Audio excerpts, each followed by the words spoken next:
இது கடலை மிட்டாய் நம்ம சாப்பிடறோம்னாக்கன்னு அதுல இருக்கிற அந்த நிலக்கடலை எப்படி பயிர் விளைக்கிறான்னு நீ பாத்துருக்கீங்கன்னு? இல்லப்பா, நான் பார்த்தது இல்ல.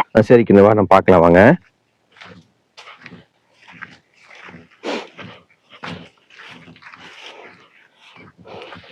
நிலக்கடலை செடி இப்படிதாம்மா இருக்கும். இப்ப பார்த்தோம்னா இதோடைய பூ பாருங்களா, மஞ்சள் கலரா இருக்கு பாருங்களா. இதுதான் அதனுடைய பூவு. அதனுடைய காய் உங்களுக்கு எப்படி இருக்குன்னு காமிக்கிறது, எப்படி காய் வைக்கும் அப்படிங்கிறத காமிக்கிறேன் வாங்க. உங்களுக்கு வேர் எப்படி இருக்குன்னு பார்க்கலாம்.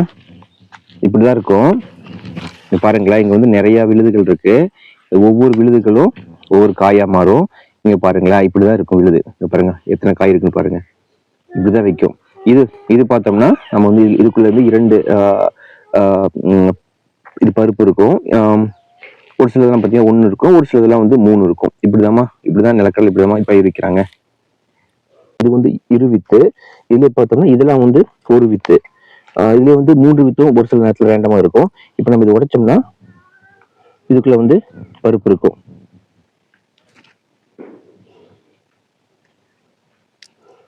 பாருங்க, இங்க பருப்பு இருக்கு. இதுதான் நிலக்கடலை. இப்படிதான் வந்து நிலக்கடலை வந்து பயிர் வைக்கிறாங்க.